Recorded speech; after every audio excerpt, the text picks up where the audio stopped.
tough day for Square investors. That stock plummeting following a rare double downgrade. It's our call of the day today. Evercore ISI dropping its rating on the stock by 2 notches to underperform. They also cut the price target to $64 a share, and it comes after Square offered up a disappointing earnings outlook.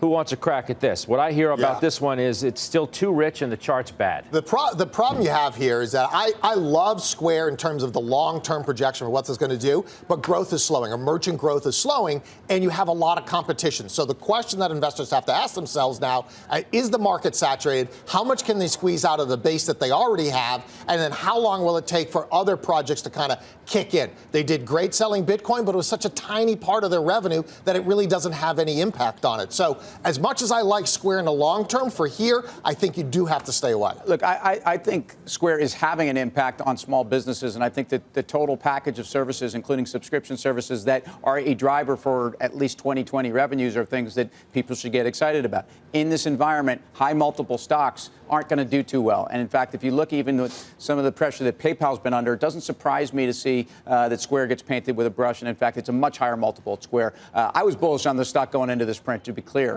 And I think it's a great company, and I think there's a lot of growth ahead. All right, our next guest says now could be the perfect time to get in on Square.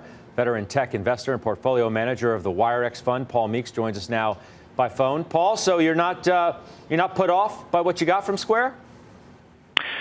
Well, I'm clearly put off by what happened in the most recent quarter, and frankly, their current guidance as well. I was on that conference call participating yesterday, and technically, because this stock is on huge volume, plunged not below just the 50-day, but the 200-day, hey, this stock very easily could go back to where it was trading as recently at the beginning of June, which is not the $64 revised price target on the sell side today, but actually $60. And so there is some downside risk. However, over the long term, just as some of the folks on the desk have just said, I do like it, and I like to buy stocks, a la Warren Buffett, be greedy when others are fearful. Yeah. And I do believe that over time, their growth will, if it doesn't necessarily reaccelerate, it'll stabilize, and will deserve a nice valuation. So I think it's interesting, and I do like the fact that they're doubling down and focusing on their business, which should be a catalyst in the future by selling caviar to DoorDash and taking that money and refocusing. Forgive me, but it sounds to me, though, like even though you like it, you think you can get it even cheaper than where it is today. You wouldn't jump into here. You know what I would do, and that's an excellent question, is if I didn't own the stock, and I do own it, I would start nibbling today, at this very price, because I never know when it's actually going to trough.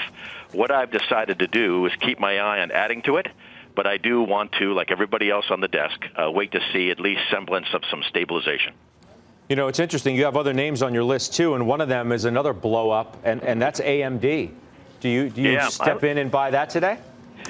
Same thing would go. I would wait for stabilization. The problem with AMD, and I'm still long-term confident, is they have 3 pretty powerful product cycles coming, including one that's going to be announced just this next Wednesday.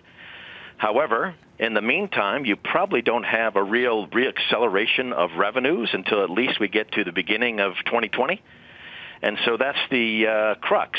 I think I feel very comfortable about some massive gain share next year, particularly versus NVIDIA and Intel.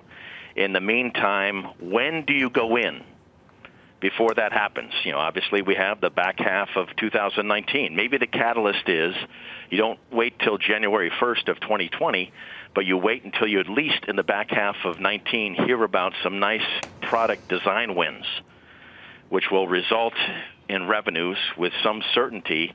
And I think the time to act and double down on that stock is maybe in the next couple of weeks, months, when we get some design win announcements. And I think they'll be coming. Yeah. Paul, it's good to talk to you tonight. Enjoy the weekend. We'll talk to you soon. That's Paul Meeks joining us there. So when you look at these names, Square, I love the stock. It was a home run for me. It was a grand slam. Owned it as an early teenager, $12. Ran it up to all the way to 100, and I gave a hell of a lot back because I still believed in the story, and I wound up selling it in the mid to high 70s. But now when I look at it, I'm out of the name. When they start to change the narrative off of GPV, gross payment volume, and when you start to look at that declining, that to me scares me, and I think it's got a lot of headwinds going forward. So I want to wait till it substantially stabilizes. Paul's been around the street for a long time now. This feels a little bubbly, and if we all think that the market has the propensity to sell off, these names are going to get hit the hardest. You're going to have a lot more bargains ahead of you.